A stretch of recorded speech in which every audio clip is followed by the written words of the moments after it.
সালামু আলাইকুম ওয়া রাহমাতুল্লাহি ওয়া বারাকাতুহু। সবকিছুকে একটু উল্টা দেখছি কেন? সবাই কি উল্টে এগিয়েছেন নাকি আমি উল্টে এগিয়েছি? কোনটা আসল হবে? আসল কোনটা, নকল কোনটা? উল্টা লাগছে কেন দেশে সবকিছু আজকে? কেন আমি বললাম উল্টা লাগছে?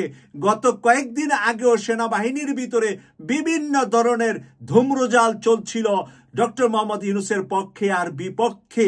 এই সমস্ত কথা বলে সেনাবাহিনীর ভিতরে গন্ডগোল হড্ডগোল বলে এবং সেনাবাহিনীকে নিষ্ক্রিয় রেখে দেশে ধর্ষণ এবং খুন খারাপি অপকর্ম দেশে চালানোর যে সুব্যবস্থা করেছিলেন, যারা করেছিলেন তাদেরকে কেন আজকে আমি দেখছি না? সেই জন্য আমি বললাম উল্টা লাগছে কেন সব কিছু। মনে হচ্ছে যে সবাই এখন পা উপরের দিকে দিয়ে মাথা নিচের দিকে দিয়ে হাঁটতেছে। আজকে যেই ঘটনাটি গাজীপুরে ঘটেছে, সেনাবাহিনী 7 মিনিট সময় দিয়েছে জনগণকে, সেনাবাহিনী 7 মিনিট সময় দিয়েছে ফ্যাক্টরি কল কারখানায় আপনাদের সকল দাবি দেওয়া আপনারা ভিতরে পালন করবেন, সরকারের রাস্তার উপর দাঁড়িয়ে নয়। সময় দিলাম 7 মিনিট। যদি 7 মিনিটের ভিতরে রাস্তা ক্লিয়ার না হয়, তারপরে কে জেলে যাবেন আর বাইরে থাকবেন সেটা আমার পরের দেখার বিষয়। সেনাবাহিনীর একজন তরুণ অফিসারের মাইকিং এর কারণে 7 মিনিট পরের রাস্তা দিয়ে একেবারে পরিষ্কার রাস্তা দিয়ে গাড়ি ঘোড়া চলছে। সেনাবাহিনীর ভিতরে এই পরিবর্তন কি বর্তমানে জাতিসংঘের মহাসচিব বাংলাদেশে অবস্থান উপলক্ষে সেনাবাহিনী উল্টিয়ে গেল কিনা সেটাই আপনাদেরকে শুরুতেই বলেছিলাম। সবকিছু আমি উল্টা দেখছি কেন? আরো একটি বড় গুরুত্বপূর্ণ নিউজ আছে সেনাবাহিনীকে নিয়ে, ওটা আমি পরে দেব। সবার আগে একটু গাজীপুরেরটা দিচ্ছি। আজকে সেনাবাহিনী নিয়ে আরেকটা খবর দিব, যেই খবরটা খুবই আপনাদের জন্য ইন্টারেস্টেড হবেন এবং সেটা অনেকটা বাংলাদেশের একটা বড় মাপের নতুন বিজয়ের সংবাদ আমি দেব ভিডিওর শেষের দিকে। প্রথমে একটু গাজীপুরের এই তরুণ সেনা অফিসার কি বলছেন মাইকিং এ আপনাদেরকে রেকর্ডটা সরাসরি শোনাচ্ছি।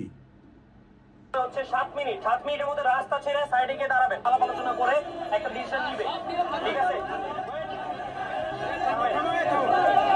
ওকে, এটা ছিল আপনাদের দাবি দেওয়ার আপডেট। অলরেডি কিছু অলরেডি নেগোসিয়েশন চলতেছে, নেগোসিয়েশন চলবে, এটা নিয়ে আমাদের কোনো সমস্যা নাই। ফ্যাক্টরিতে ভিতরে শ্রমিক এবং মালিক পার্টির যদি কোনো রকম অমিল থাকে সেটা নেগোসিয়েশনের মাধ্যমে সমাধান হবে। কিন্তু গতকালকেও শ্রম মন্ত্রণালয় থেকে বলা হয়েছে এবং এই যে রেসপেক্টেড আইজিপি পুলিশ ওনার সংবাদ সম্মেলনে ডিরেক্ট বলে দিচ্ছেন যে কোনো রকম রোড ব্লক এখন থেকে এটা গ্রাহ্য করা হবে না। রোড ব্লক জনভোগান্তি একটা পানিশেবল ক্রাইম, এটার জন্য আপনাদেরকে সাজা প্রাপ্ত হতে পারেন আপনারা যে কেউ। এখন আপনাদের জন্য হচ্ছে, আমার উপরে যদি বিশ্বাস রাখেন, আমি বলে দিচ্ছি আপনাদের জন্য সময় হচ্ছে 7 মিনিট। 7 মিনিটের মধ্যে রাস্তা ছেড়ে সাইডে গিয়ে দাঁড়াবেন।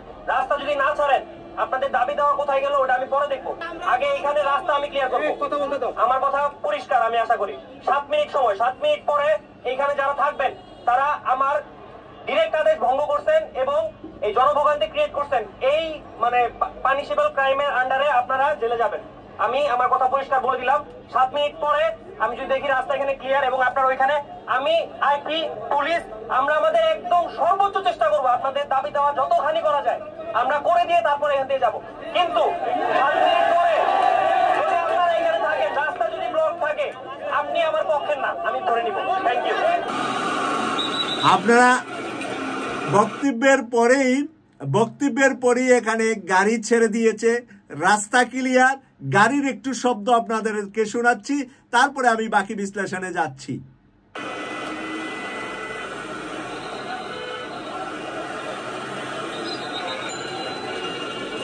জি, এখন পুলিশে রাস্তা ক্লিয়ার করছে এবং পুলিশে এখন গাড়ি ট্রাফিকের কাজ করতেছে। সরাসরি আমি ইত্তেফাক থেকে ভিডিওটা আপনাদেরকে শোনালাম।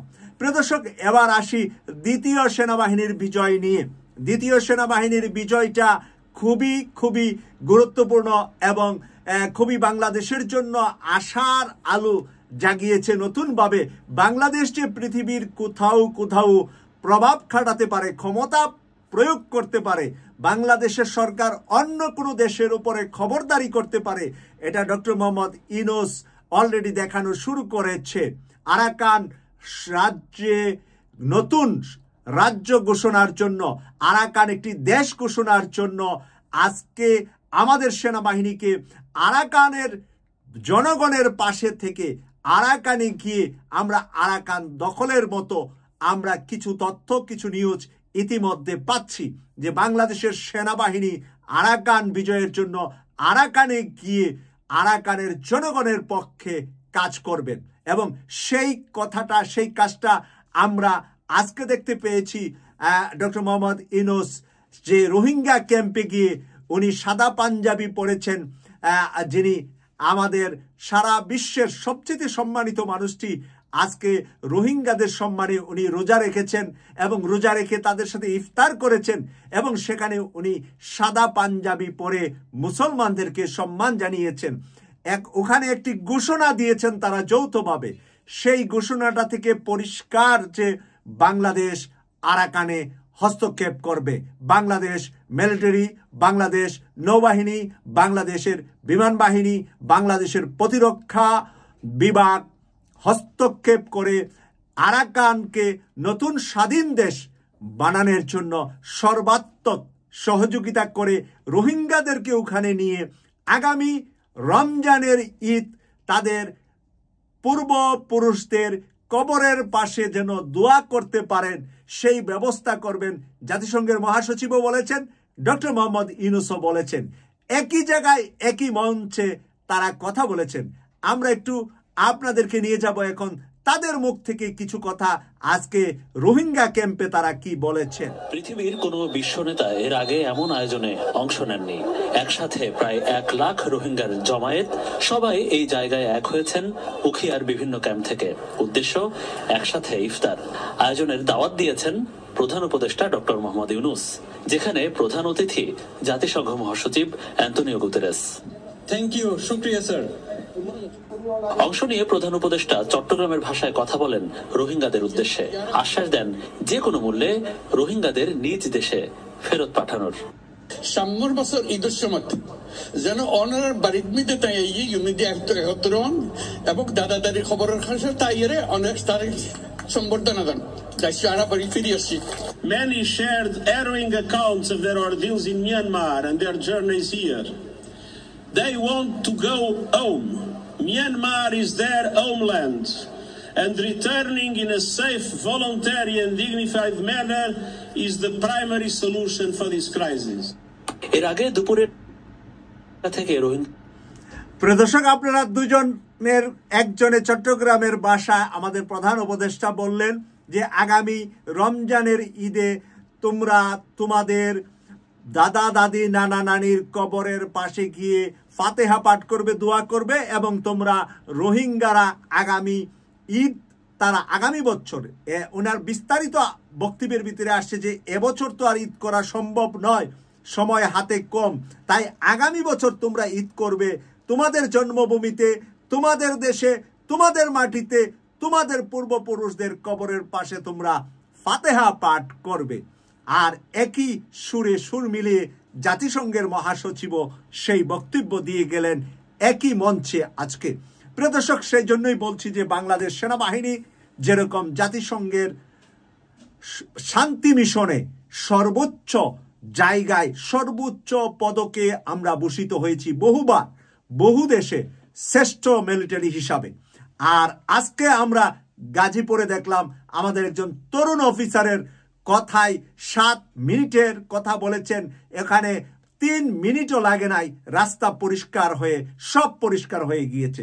তাহলে সেনাবাহিনীকে আমরা ভালোবাসি, সেনাবাহিনীকে আমরা ভয়ও পাই, ভালোবাসি ভয় পাই তাদের চরিত্রের, আর ভালোবাসি তারা আমাদের মায়ের সন্তান, আমাদের জন্মভূমির প্রহরী, আমাদের জন্মভূমিকে তারা পাহারা দেয় নিজের জীবনকে বিসর্জন দিয়ে। প্রিয় দর্শক, সেই কারণেই বলছি যে মায়ানমার বাংলাদেশ সেনাবাহিনী দখল করবে এরকম কথা সরকারের তরফ থেকে হয়তো বা কোনো ঘোষণা আসবে না, কিন্তু ডক্টর মোহাম্মদ ইউনূসের হাত ধরে মায়ানমার স্বাধীন হবে, সেখানে নতুন দেশ হবে এবং সেই দেশে তারা নতুন দেশে তারা ফেরত যাবে এবং সেই কমিটমেন্ট জাতিসংঘের মহাসচিবের সামনেই উনি দিয়েছেন। জাতিসংঘের মহাসচিবও সেই একই কথা একই সুরে বলেছেন। সেজন্য দেখার জন্য অপেক্ষা করতে হবে আর কিছুটা দিন। কেটিভি 24-কে সাবস্ক্রাইব করে আপনি এবং আপনার পরিবার পরিজনকে নিয়ে আমাদের অনুষ্ঠান মালাগুলা দেখবেন, এই প্রত্যাশা রেখে শেষ করছি। আমি সৈয়দ মাসুক, লন্ডন থেকে। আল্লাহ হাফেজ।